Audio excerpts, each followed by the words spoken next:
Assalamualaikum warahmatullahi wabarakatuh. Kembali lagi ke channel Guru Geografi ya.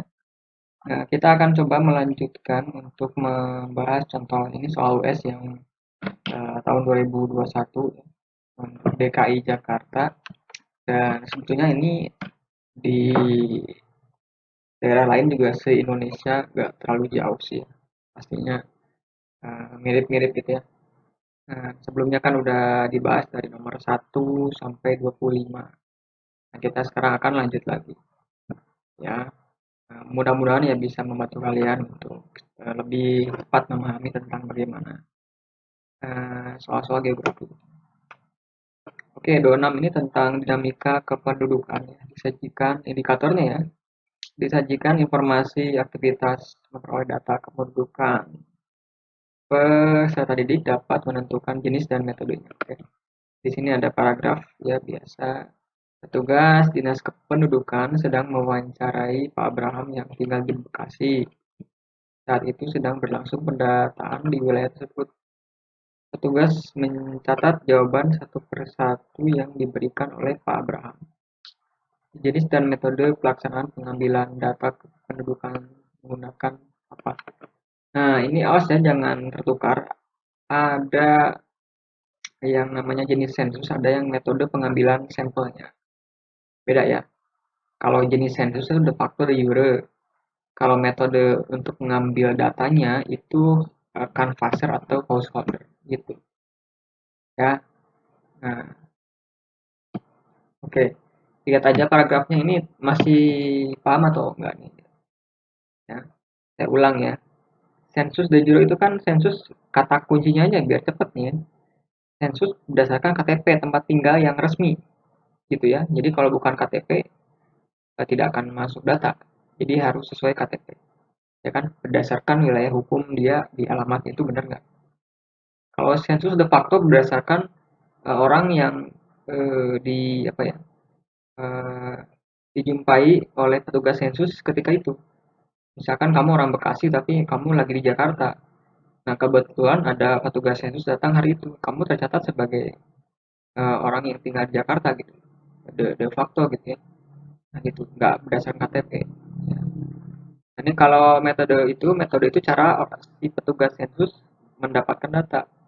Kalau yang householder itu si petugas sensus tinggal nyerahin data aja selebaran ya angketnya, kemudian kepala keluarga mengisi. Nah, ini biasanya kalau keluarganya itu tidak apa ya berpendidikan tinggi gitu ya, tidak buta huruf gitu ya. Itu gampang. Ya, kalau di negara maju sih biasanya kayak gitu.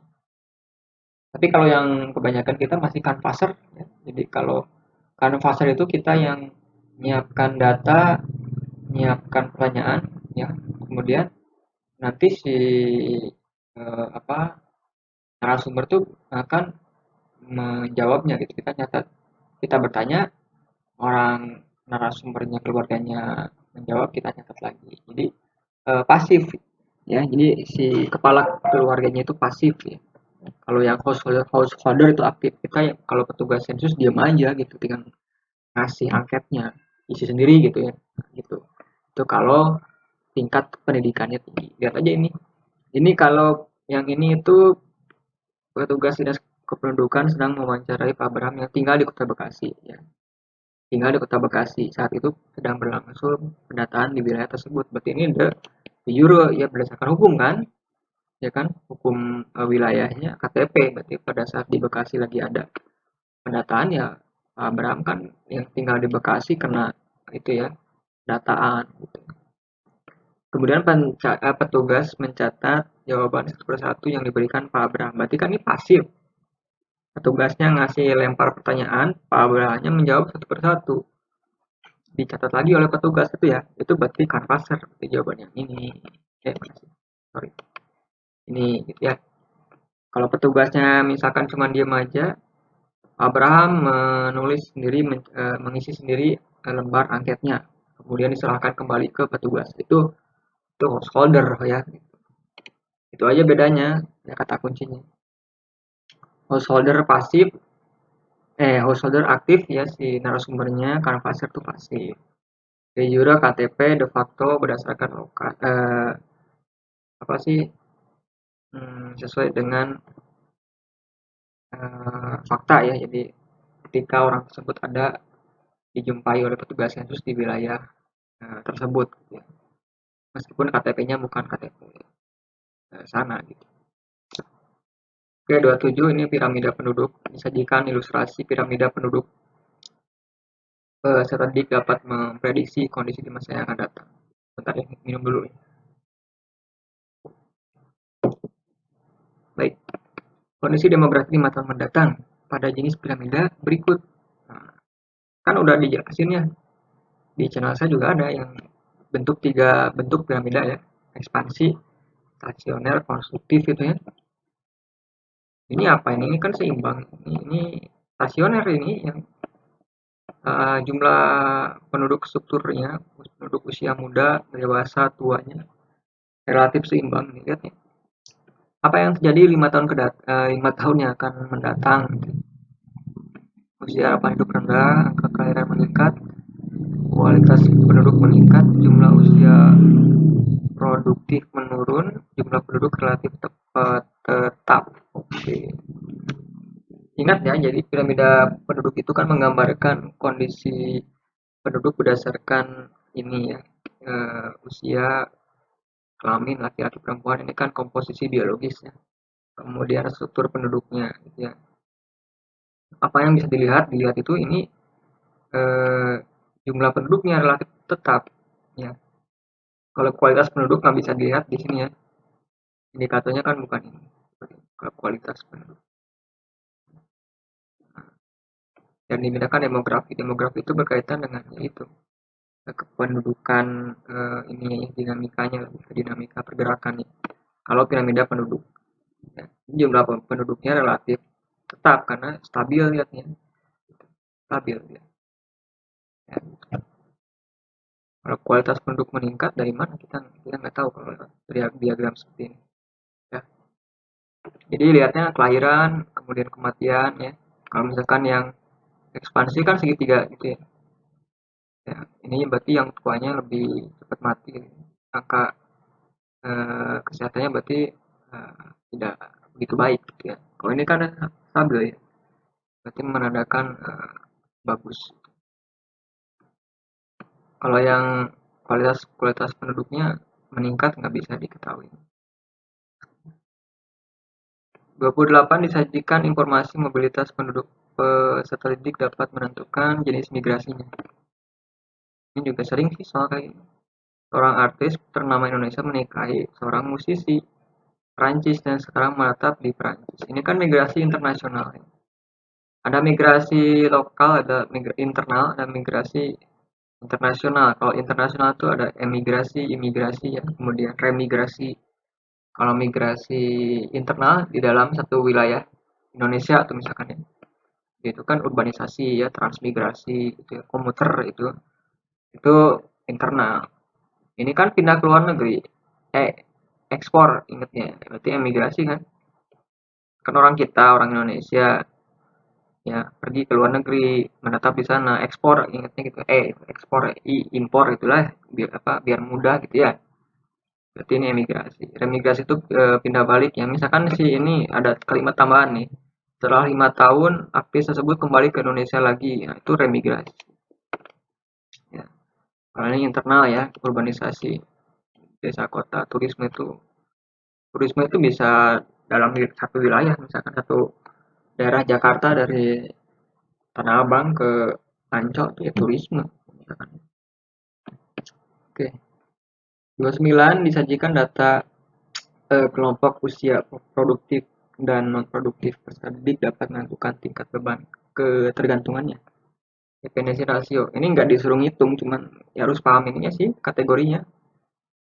Penduduk Desa Sukajaya memiliki jumlah usia produktif 400 jiwa dan usia non-produktif 140. Maka tingkat beban ketergantungannya sangat tinggi, tinggi, sedang, rendah, sedang. Oke. Ini berarti eh, dihitung dulu ya, dihitung dulu kan. Coba kita hitung ya. Rumus beban ketergantungan itu kan gimana coba masih ingat? Ya, jumlah penduduk usia non produktif dibagi yang produktif ya kan. Tinggal dibagi aja dulu ya. Hitung juga sebentar ternyata dihitung. 140 dibagi 400. 0,35 kali 100 ya kan. 35 jawabannya. Ya, ingat ya, rumusnya itu penduduk usia yang non produktif ya. 0 sampai 14 tahun ditambah yang di atas 64 ya, yang non produktif itu, yang produktif itu yang 15 sampai dengan 64-an itulah. Ya, 35 itu masuk kategori mana? Sangat tinggi, tinggi, sedang, rendah, sangat rendah. Nah, ini ada di sini nih. Ini harus tahu sebetulnya. Nah, ini. Nah, ini kalau beban ketergantungannya kurang dari sama dengan 50 itu rendah. Kalau yang 51 sampai 69 itu sedang, yang di atas 70 itu sangat tinggi.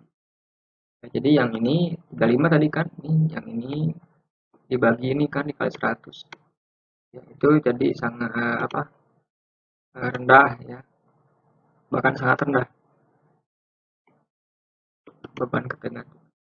Karena yang usia produktifnya kan 400, yang tidak produktifnya 140, jadi 400 banding 140. Jadi sangat rendah beban ketergantungannya, sangat bagus. Makin tinggi beban ketergantungan makin pasti kemiskinan makin banyak. Jadi kalau semakin rendah beban ketergantungan tuh biasanya makin baik kualitas hidup. Biasanya ya, biasanya seperti itu. Nomor 30, peserta didik dapat menentukan upaya penanggulangan mitigasi. Ini udah masuk ke materi kebencanaan mitigasi ya. Upaya mitigasi yang dapat dilakukan sebelum terjadinya bencana tanah longsor adalah, ini ada macam-macam, mendirikan tenda evakuasi, mendirikan rumah sakit darurat, penyuluhan kebencanaan, mendatangkan alat berat. Ingat apa namanya tahapan mitigasi itu kan ada pra ya, kemudian ada tanggap darurat dan ada pasca bencana ya, yang rekonstruksi itu. Upaya sebelum terjadinya bencana ini kan berarti pra bencana ya. Apa yang harus dilakukan sebelum bencana ya, pastinya lihat di sini. Ya, mendirikan tenda ini kan tanggap darurat, ini juga tanggap darurat, ini juga sama yang sekarang untuk mencari yang korban terkubur itu ya di longsoran. Yang sebelum itu ya pasti ini penyuluhan dulu ya, biar orang paham. Kamu itu hidup di daerah misalkan rawan longsor, hati-hati, nah bla bla bla bla gitu ya. Nah, jarang buat apa bangun rumah di lereng ini gitu ya atau apa. Jadi diberikan ilmu sosialisasi karena itu eh, salah satu bagian dari mitigasi pra ya, sebelum bencana terjadi. Kita harus siap dengan ilmu-ilmunya. Meskipun orang Indonesia kebanyakan ini ya acuh sih, tetap aja misalkan banyak yang apa mendirikan bangunan di lereng gunung yang rawan longsor yang alasannya macam-macam lah gitu ya. Tapi tetap kita memang kewajibannya melakukan penyuluhan. Terserah masyarakat menerima atau enggak itu balik lagi ke mereka sendiri, gitu ya. Baik, jadi silakan dicek aja lagi nanti tahapan-tahapan. Oke ya, jadi itu dulu untuk pembahasan nomor 2 apa 6 sampai 30.